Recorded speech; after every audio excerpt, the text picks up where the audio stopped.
Lara, thank you very much for joining me. Thank you so much for having me. Pleasure is mine. How's your day kicking off so far? I'm great. It's London. Beautiful day out, you know? So there's plenty for us to get through. But I think to keep it simple, I would love to get just a wee... we've discussed your background a little bit, but for those who don't know, you were born in Mexico. Yes. So it's so funny. A lot of people think I'm British, and I think it's because of the accent. But actually, I literally moved here when I was 15, packed a bag, never looked back, and then just ended up in the UK.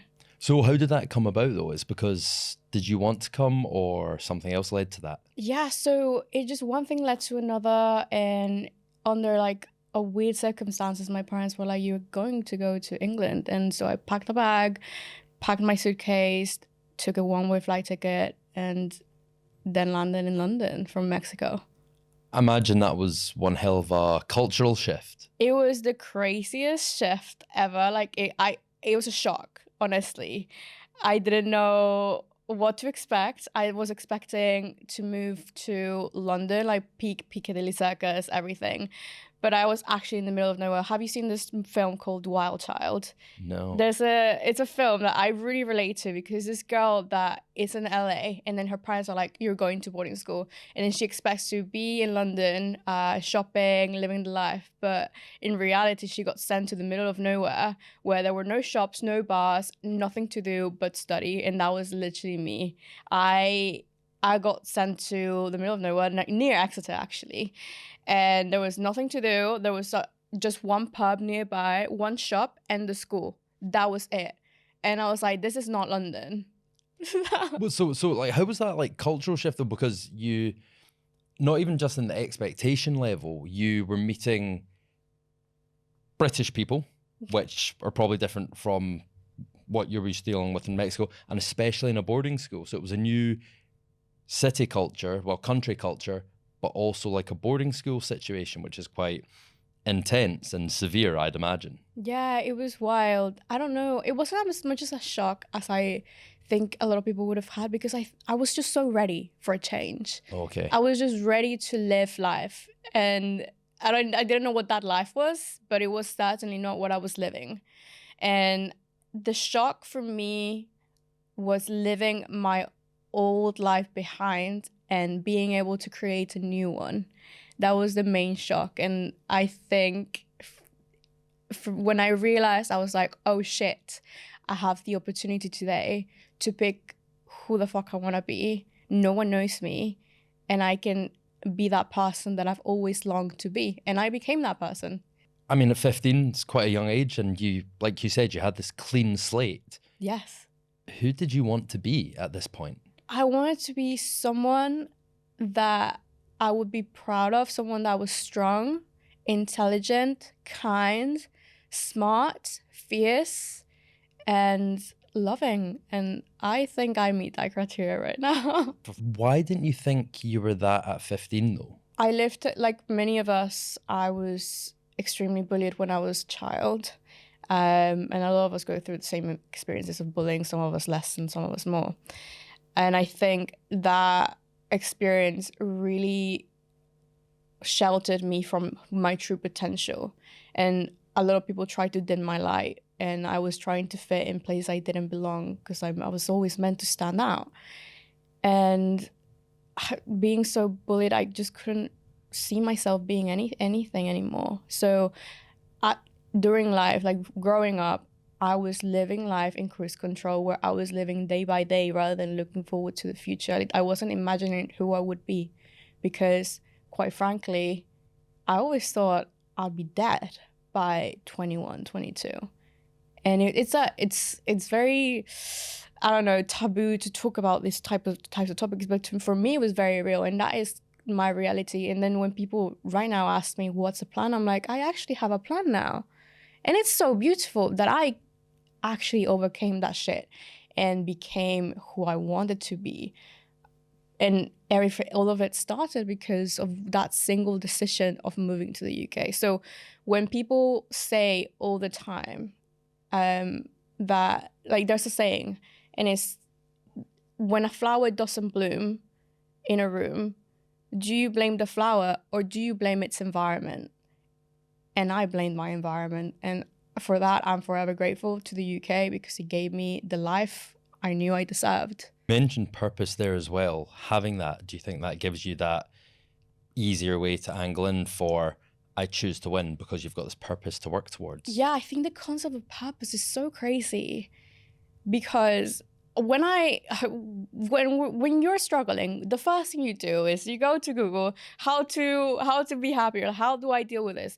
And you see a lot of fluffy advice like, oh yeah, just find your purpose, find your why, like Okay. Simon Sinek. Yeah. And I'm like, I'm so fucking tired of this fluffy advice. But then I found my purpose, and I'm like, oh, that's what they were talking about, my purpose. So it's not something so fluffy like, oh, just do it for your family, but it's like, oh, I'm doing it for me. And like my initial purpose is to be everything that little girl that was once so bullied, that didn't know what her future was going to be like, I want to be that girl for her. And that's my purpose, to avenge her. I've taken all the power back that was taken away from her, and I am embodying it in the best way I can. So I imagine her looking at me right now, and I want to be that girl that speaks out for her when she couldn't. Because I know there's so many girls out there in my same position that I was one day, looking for someone to speak their mind because they can't, because they've been silenced. They don't know how to say it. They don't know what they're feeling. And I want to be that girl. Mm-hmm. That's representation for me as well. It's like, fuck a hashtag, fuck a female CEO, fuck a black square on Instagram. No, I am the representation. I'm doing the shit. I'm walking the walk. I'm talking the talk right now. And I healed. I am better. I am excelling, and I am growing. And that is my purpose, becoming that powerful voice for those girls that look like me, that are Mexican, that have black hair, that have long black hair, dark skin, and don't know, like a small nose that maybe they were bullied for whatever reason. I want to be that. And that is genuinely my purpose. It fucking drives me. It's crazy. Like, I feel it every day, and I'm like, yes, I'm doing it for her. I mean, that's obviously such a great and giant purpose. Yes. Now, I know you hate certain fluffy statements like what you said, like when you Googled it and it was like, find your purpose, and you managed to find it and you're like, okay, I get what they were saying. For anyone listening who's like, I'm still trying to figure out my purpose, what steps, and now I know yours maybe came with time, but from that experience, is there any steps you could give anyone for maybe helping to find their purpose? Yes, find the thing that when you're sat alone in your thoughts, what is the thing you tend to think of when you're trying to get out of that sadness? And it's like, it's a really big, deep philosophical dilemma where we think, and like it can lead to two different ways, like sadness and happiness.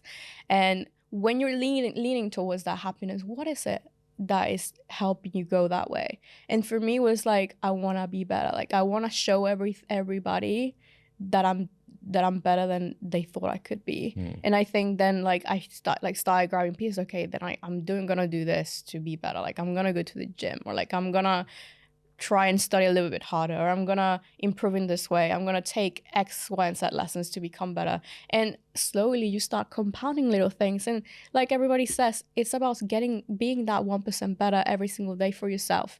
And ideally, you wanna be doing it all for yourself. You don't have to have a 5-year plan. You don't have to have a 2-year plan. You just have to have a plan for the next day. And I think living towards that next day helps the most. So it's interesting because you started working out your purpose, and this takes us back to when you were 15 and you went to boarding school.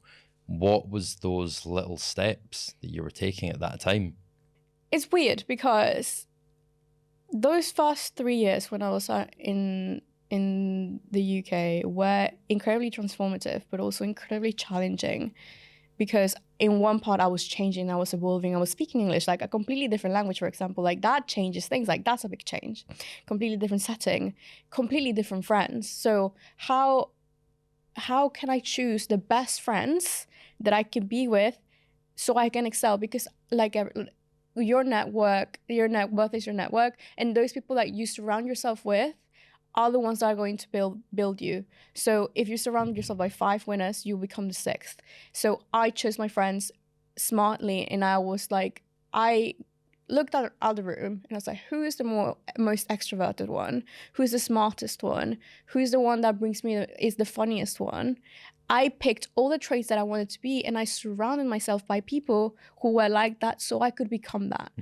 And it's so weird saying it now because I don't think I kind of like thought it through. I just naturally gravitated towards it. But it was a very smart move for me, because then when I surrounded myself by all of these people that had all these traits that I wanted to be, I became them. And it was it helped me grow. But alternatively, at school, I struggled a lot with the education system because it was letting me down, because I constantly felt like I was failing, because I was failing at school. And so in one part, I was being the best version of myself I could be. But on the other side, I was not seeing it reflected on my grades. And it was like, which one is it? Which one is it? So taking on those steps as well to deal with the hardships of the education system that they put so much pressure on for you to excel and go to Oxford, go to Cambridge, get the A-star, get the merits, get this, get that. Otherwise, you're not going to be anything. You're not going to amount to anything. So also dealing with that, which kind of like set me back, I think, a couple of years.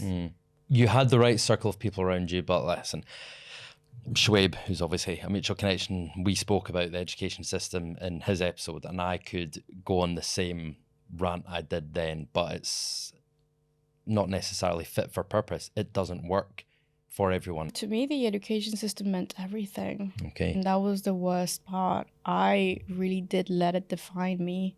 You mean the grades were getting you down? Yeah. I never struggled with panic attacks until my A-levels. I had extreme shivers, like rashes all over my face, panic attacks, and no one believed me. They were like, no, like, you're failing. How could you even have a panic attack? You're failing. And I'm like, exactly that. Like, I am fucking failing, and I'm scared because you're making me feel like I'm not going to amount to anything, because I'm not going to go to Cambridge or Oxford or London School of Economics at this point. And it's just like, it broke me. It broke me. And then I had this conversation with one of my friends who's so wise. Her name was Phoebe. And she was like, Lara, there's people in this world who excel at paper exams, and there's people that don't. And I think you're one of them. But that doesn't mean you're not going to amount to anything. It just means you think differently. And that quote I carry on to this day because it was so true. I might have done so badly in my A-levels, but then I went to university and I found myself, and I realized I'm actually really good at this, because when I actually went to university, they take all that pressure out of you of being successful and like not being like having the best grades, because the uni doesn't care. The uni cares that you're okay and that you're doing a topic that you love. And when I found a topic that I loved, I excelled. I got the best dissertation grade in my class, like ever. In my year, I was excelling every single exam. What was that? My brain didn't change in that time. What changed? Simply the setting again, and the expectations was taken away from me, and it was crazy. And like, that's why I hate the lower education system, but I love how university does it, because they just let you be. And I found myself again. Like, I literally just realized I'm actually quite smart. Wow. Well, it comes a bit more down to self-responsibility, right? Which is something you're big on. Yeah, I got to choose when I wanted to study rather than them picking when I was going to the library and when I was eating. So yeah, it was ridiculous. But I love university. It genuinely gave me a purpose again to find what I was good at. And what I was good at is like research, writing, talking to people, exploring new ideas. That was what I was good at, not at an exam where I had to memorize the same questions and say them in a specific way. This is just like general curiosity. I'd imagine the boarding school was you said it was near Exeter, so I imagine it was quite siloed to just people from England and the local areas, right? But then you went to university and it was people from probably different countries across the globe, all that kind of thing. Did that kind of open you up more as well to like new experiences, talking to new people? No. So my parents did something very sneaky, and they looked for the boarding school that had no Mexicans in it, just so I could grow.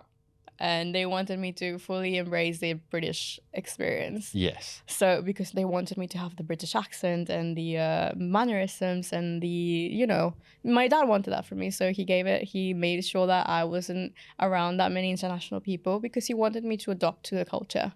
Why do you think he prized that so much? The British culture, even getting the mannerisms. It's his dream. It was his dream, I think. It was just what he wanted to do, and what he wanted me to do as a reflection. And I think it was the best dream ever because I'm living the dream right now.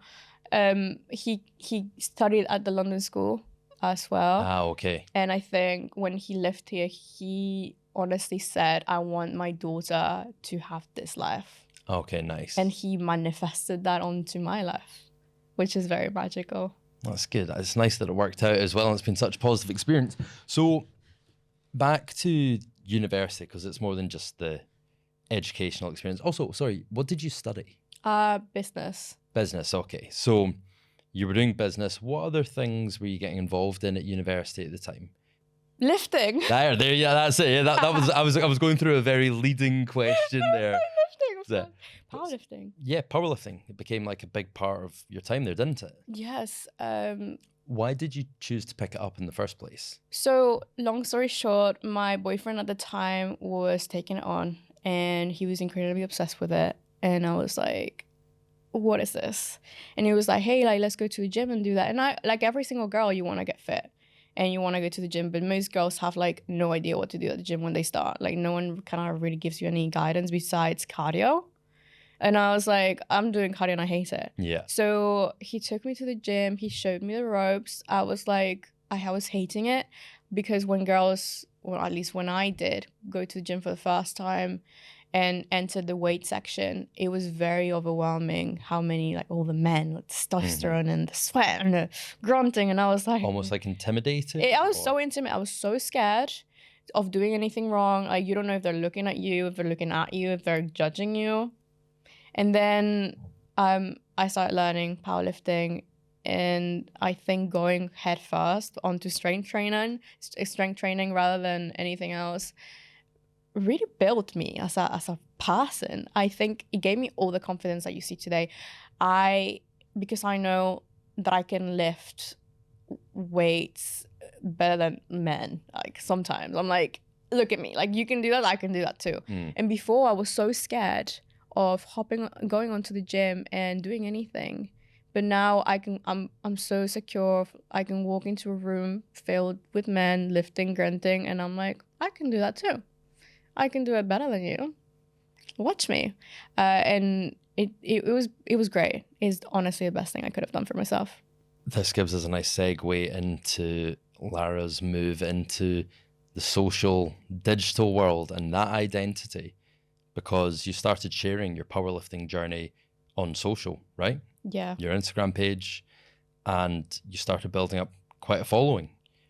So is that just something that kind of happened? Was there a strategy there? Were you just going along with it?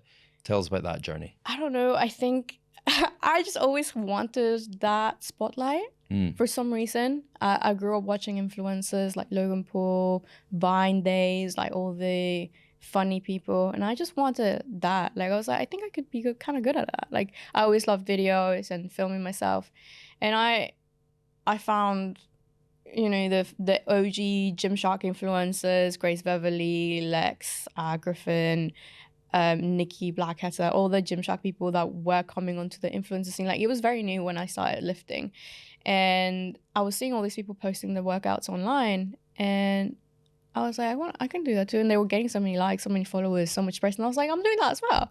I want a piece of that. Yeah. So I kind of started posting my workouts online and building a community for myself. And one thing led to another. And a few years later, I amassed like 20, 30K followers on TikTok, on LinkedIn, on Instagram. And it was great. I got to find my tribe, find people that had been going through my struggles. Like maybe some girls were going through eating disorders and I could help them, like, hey, this is how I healed. Or some girls didn't know how to do a deadlift and I was like, hey, this is how you do a deadlift.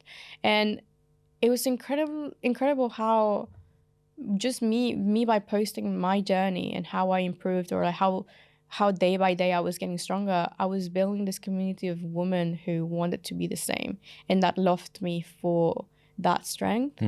And I made the best friends from it. Most of my friends at the time were powerlifters or in the fitness industry, and it was beautiful because I got to heal that aspect of myself that tends to take me off from like take a woman off from like eating and getting bulky and building muscle. Like everybody says that women should just like be skinny and like have skinny legs and they don't belong in the gym. They really belong somewhere else, like maybe doing cardio.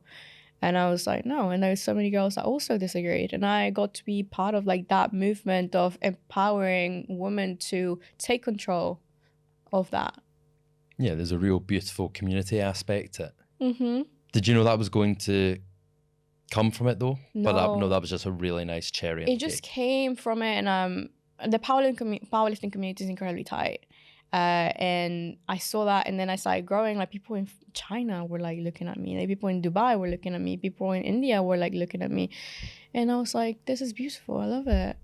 I think you know where this is going, because social media is a tool. It can be used for like good or evil, right? It comes down to how people decide to use it. I know that sounds dramatic, but I think it's a fair point, because there was a change, unfortunately, wasn't there, with your experience on Instagram? Yes. After building that so cool, beautiful community, it also let me down incredibly bad. When I was struggling, people hated to see a struggle, and they made it clear that they hated to see a struggle. What happened to you? So what was the struggle? I went through, through like a life-changing transformation where I moved back home during COVID. I gained weight. I was going through a lot mentally, like circumstantially. There was a lot going on, and I just changed. I gained weight. Basically, that was the nutshell. In a nutshell, I gained weight, and people were like, "You look so different. You changed. You like don't look like this." And it was so evil. It was so mean. I would put up questions to ask my followers, like whatever, and they'll be like, "You look fat. You look ugly. Like you've gained 20 kilos. Kill yourself. Do this. Like I hate you. You're a fat slut." Like they were throwing things at me, and I was like, for 5 years, all I've done is nurture you, love you, give you my all, and you just slap me right in the face when I need your help the most. What is that? That really affected me, because I was like, I don't deserve this. And I was quite lonely. I was away from home. I know I was at home, but away from my other home, and I had no one. And the people that I thought I had, weren't there. They just dipped and went to look for something else to enjoy, and it was really disappointing. But it built a lot of character for me. Like made me realize that at the end of the day, you only have yourself. So, yeah. Well, so, and we don't have to stay on this if you want to move on. So please feel free to like say a point. But it's like you said, like COVID was obviously like a tough time for people. So everything that made you you and you had your identity with was kind of like almost snatched away to a point. And I guess this takes us back to what we were talking about before, when you were talking about purpose, and that's helped you get through certain things. But what helped you? 'Cause it sounds like this experience back home could have gone either way. Could have gone 50-50, right? You could have just gone off the rails, just like been like, I hate everyone, eaten more, gotten worse, maybe be like, I'm never going back to the UK. What kept you or brought you back to your purpose and a more positive track? You know what? My dad. He believed in me. And in those very dark days where I was leaning back to my old self, he was there for me. And he really took the time to nurture and heal that wound of pain that I was going through at the time. I was like, my body changed completely. I was feeling things that I didn't know I could feel, like depression to a very large level where it was like getting out of hand. Panic attacks that I'd never seen before. Had to be hospitalized because I thought I was going to die, because a panic attack feels like a heart attack. And my dad loved me so much that he healed me. Did he know what was going on? Did he ask you? Did you tell him? My dad is like the most clueless man when it comes to depression and anxiety. Like, he doesn't get it. Like, he's never felt it. But just seeing him trying to understand, it meant the world to me. He'd wake up at 6 a.m. and he'd drag me out of bed until I woke up, and he'd take me out for a walk so I could lose the weight that I'd gained. Which at the end of the day, it turned out it was hormonal and it had nothing to do with me. It was my body and doing random stuff. But my dad just showed me what unconditional love is. And I had completely lost that for myself. So he retaught me how to unconditionally love myself. It's amazing. Such a selfless man. I love him. No, I mean, that's absolutely fantastic. I mean, it's great. So you started finding yourself again, and the world was opening back up. We were coming out of the pandemic. How excited were you to kind of get back to the UK and almost continue your life? Oh, I was buzzing. When I made the decision to move to the UK, it actually opened so many doors for me, and one of them was LinkedIn. My LinkedIn journey actually started as a part of my healing process when I realized, okay, I'm ready to go back to the UK. I'm better. I feel fine. And I'm going to apply to universities so I could go back and do my master's, finish my master's. And I was looking at universities. And then I ended up applying to Acosta because it just felt like the best option for me. Had an amazing powerlifting club. That was literally the unique selling point for me for the university. There was a Russell Group University and a good powerlifting club. So I chose it, and I was like, okay. And I was filling in my application form, and in one part it was like references. I was like, oh shit, I don't have any, because my dissertation tutor wasn't like available, and I didn't really keep in touch with anyone else. And I had deleted my LinkedIn prior because I hated LinkedIn. It was so bad. So I opened back up my LinkedIn to ask for these referrals. And I had no idea that I would actually end up changing my life. So in that healing, I found my next purpose. Which was on LinkedIn. And anyone who's listening and is followed from your page, like, I can't believe it's taken 40 minutes for us to get to the LinkedIn part of the conversation. So tell me about your journey getting back into LinkedIn. So it was to get the references initially. I literally was like, okay, what do I do here? It's a clean slate. Again, I think a lot of my transformations come from giving myself a clean slate to become whoever the fuck I want. And LinkedIn gave me that option. I chose my character, I chose her traits, and I chose what she wanted to be known for. And there we went. But this was an aspirational version of yourself. It's who you wanted to be, or just traits you wanted to strengthen within yourself? It's the concept of self, of who I wanted to ideally become and how I wanted to act. So I watched a lot of Gary Vee prior to LinkedIn, and like trying to prep myself for it. And I was like, I want to be this. I want to embody this power, this emotion, this expertise. So I was like, how can I best do it? And kind of like reverse engineered Gary Vee's success on LinkedIn and how he did it. And my first post on LinkedIn went viral. And I was like, oh, okay.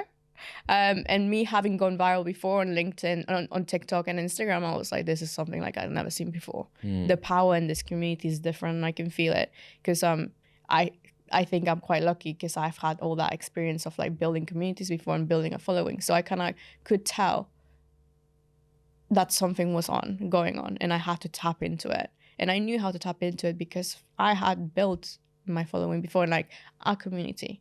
So I was like, I just need to add these two components, which is education and copywriting.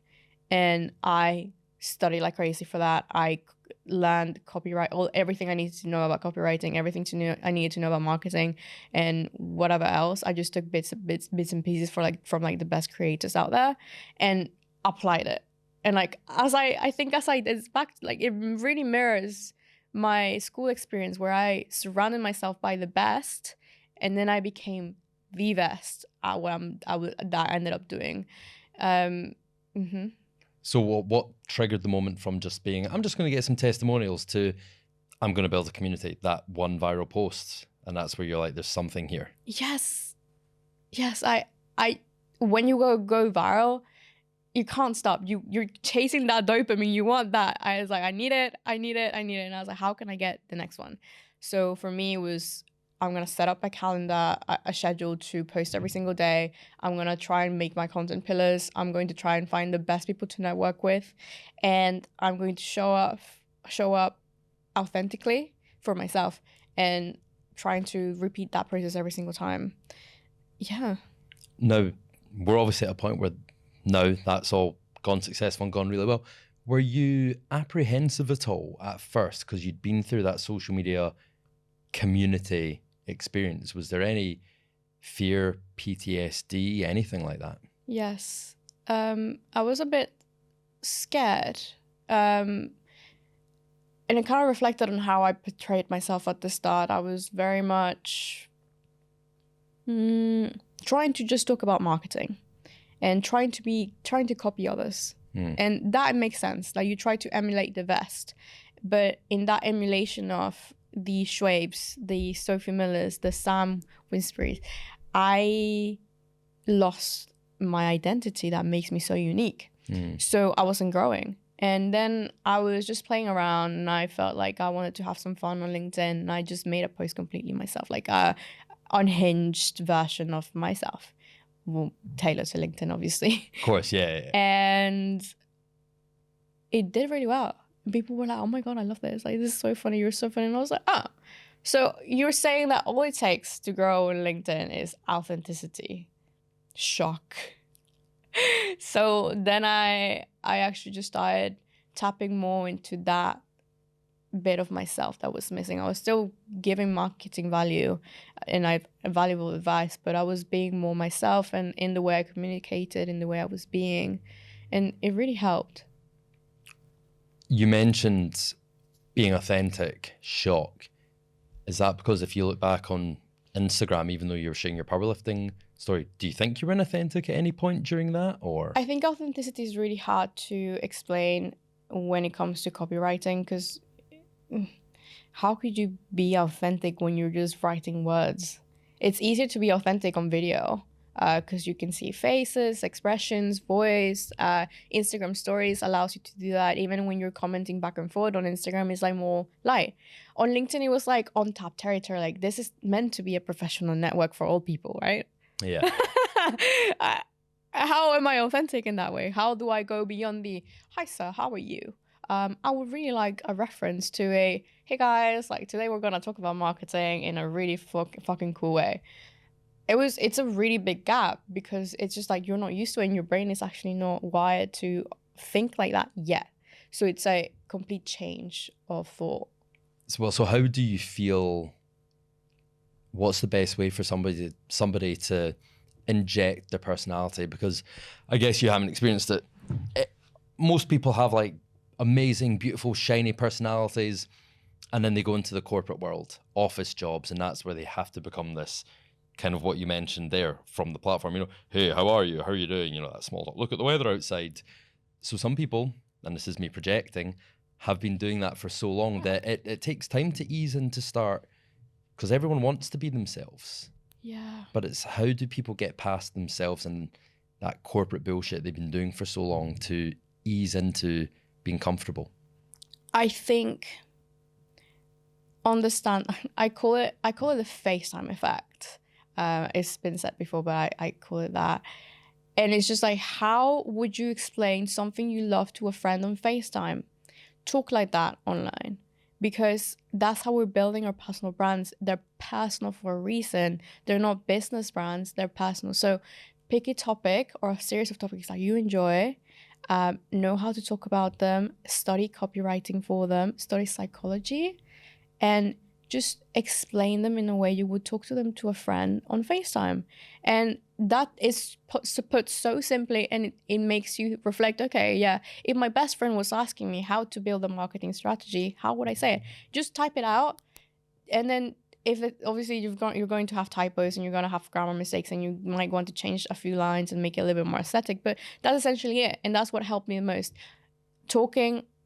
Writing like I think. You got into the Masters in Exeter, but also on LinkedIn, you were building this community and giving people tips, but that started building your business as well, right? Yeah. Well, like when did you get your first client? Like I got it 2 months into my LinkedIn journey, so just about when I was starting uni. And when was that? Last year, like September. So September 2020. I got my first personal branding client September-ish. Yeah, like full time, like actually not freelance, like us, the agency. I was taking the free clients, you know, the ones that you're trying to take as to build your case study and to build your portfolio, which I would 100% recommend for people to do, work for free at the start so you can build yourself. So that's interesting. It's not that people are approaching you saying they want to work for you. You're like, I could help people, so I'm going to go. Yeah, everybody thinks that when you start building your personal brand and like you get like what 2K, 3K followers, like people are going to come to you like, hey, I really want to. No, it doesn't work like that. Like that's not how a personal brand works. My first proper client came in after like 4 or 5 months of like actually building the brand and actually having that proof that I could do it for someone else. But yeah, it's not just as simple as, oh, I'm building a personal brand and I'm putting out content. No, it doesn't work like that. So tell us about your approach when you were going after people, because I agree 100%. If people are starting something new, whether it's a new business or new positioning, you've got to maybe do a bit of free work, which is some people refuse. You know, there's maybe a bit of pride there. Mm-hmm. But if you're going to get those testimonials and case studies and show you know your stuff, that's it, right? Yeah. Okay. So how to get your first client as a freelancer or like new agency owner on LinkedIn? You go to one of your main competitors or whoever posts and you look through the comment section and you try and find people that you would like to work with. And because they're already interested in their service, but your competitor is probably too busy, they're going to want the next best option. So you make yourself the next best option.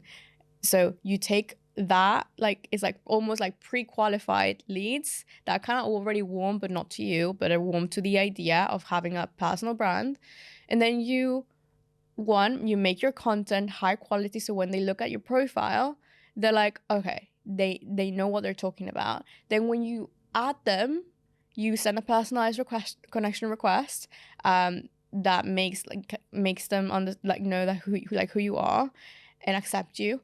And then when you go in for the pitch, they already know you. They already seen your work, and they're already kind of familiar with who you are.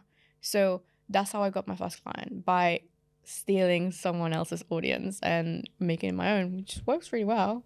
I mean, that's a great tip. That's soundbite number 2. Okay, sorry. So Lara, so you start building the business whilst doing your masters. That probably leads us up to round about where things are at now, right? Because with such wisdom, you've actually started, to let some clients go, right? Because you want to focus on your masters, because you know you've got to prioritize. Yeah, it's been so crazy. Like the last year of my life, I've not only been a student, not only just been an entrepreneur, I'm also a content creator and an athlete. So it's 4 main things that are big priorities. And in that prioritization, something has to give. And unfortunately for me, it's clients. Because I'd rather let them go and, suffer the cost or the loss than do the uni and do the work half and half. Like I can't afford that right now for either. It's not fair on me, it's not fair on them, it's not fair on anyone. So I was talking to one of my coaches and he was like, Lara, you need to start saying no to stuff. And I was like, I can't do it because I'm a people pleaser. And he was like, you need to let go of at least 3 of your clients. Like, you can't do this. Like, you're burning yourself out. Like, people don't know this. Like, people don't see it. People see the Forbes, the following, everything. And they aren't seeing that I actually, prior to coming to London today, I had an all-nighter. I went to bed at 4 trying to finish an essay. And then I have to go back home and train after.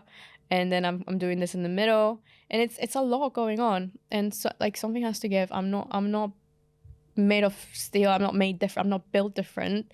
I'm just doing a lot of things at the same time. And clients have to take a step back right now, and I can focus again on understanding what I'm doing best. How can I do best in the future? And finish this master's, which is the main thing I was doing here in the first place. And I think you touched on it yourself. It's a very unselfish thing, because you could keep the clients on, but then the work wouldn't be up to scratch, which wouldn't show off your skill set, wouldn't be doing you a favor. And obviously, if they're not getting the best quality out of you, it's not good for them. So I assume most were understanding. Yeah, they were so happy. They were like, thank you for like being so honest. Or like, when it was like one of them, it was like my first like fire, and they were like, this is your first time doing it? I was like, yeah. They're like, thank you so much, I appreciate it. They're still like cheering for me on the sidelines. They're like, when you're ready to take this on again, let me know. I'll be more than happy to. Like, I have a list of people that want to work with me, and I think it's helped me as well build that base for me, that I'm like, I know I can take this on again when I actually can. And it's been hard, but it's also been really relieving that I can actually now take the time to enjoy my uni work, because I love university, I love research, I love doing it, and I love learning about it, and I love writing it at the end of the day. And now I have that control back where I'm like, okay, I'm going to be okay, it's all good. And do you feel more at peace and a bit more mental clarity? Yes and no. I think I don't know if you get this, like when you finish your to-do list, there's always something more that comes into it, and like I don't know, I have like way more things to do now. I'm like, what was I doing before? My nice to have to-do list is some things that, going back maybe like a year. So, yeah. There's the urgent, the must, and the nice. And the nice is sadly just neglected because more and more comes in. Yeah. But that's amazing that you're at such a good place now, Lara. And I think it's very exciting to see what happens once this master's is finally wiped off and like where you take the business. So I'm especially curious for your answer to this, because I often ask guests, if you could go, and they've not been through what you'd been through in childhood or teen years, if you could go back and like say anything or give any advice to your younger self, like what would you tell her now? It gets better. I think she would have needed to know that, because at one point she didn't know. And also, you're so special. Stop letting people that are trying to dim your light affect you, because you're meant to shine, and you will shine, and you will show them that you'll become everything that they couldn't be. And I think that's what I need to hear. I think that's something a lot of people probably need to hear too. And that ties nicely. I'm still going to ask it, because that's the advice you'd give yourself personally. But what advice would you give anyone right now who was asking you for like your big lesson in life? You need to invest in yourself, because at the end of the day, when the lights are off, social media is off, you only have yourself. So use the tools available for you and invest in things that make you better. How, like, whether it's in the gym, whether it's in better clothes, whether it's on a course, be all in on yourself. That's the best investment anyone can make. And I wish I knew how to invest in myself earlier, because that would have put me a little bit further ahead. But I invest in myself in the gym. And when I mean investment, it doesn't mean money. It can be time. It can be effort. And it's like that. Invest. Great. Lara, thank you very much. For people listening, please tell them where they can find you, how to get in contact. Yeah, so find me on LinkedIn, Lara Acosta, Instagram, Lara Acosta, Twitter, Lara Acosta. I'm really good at that. Threads also, Lara Acosta. Yeah, you'll find me there. That's great. Lara, thank you for coming on. Thank you so much for having me.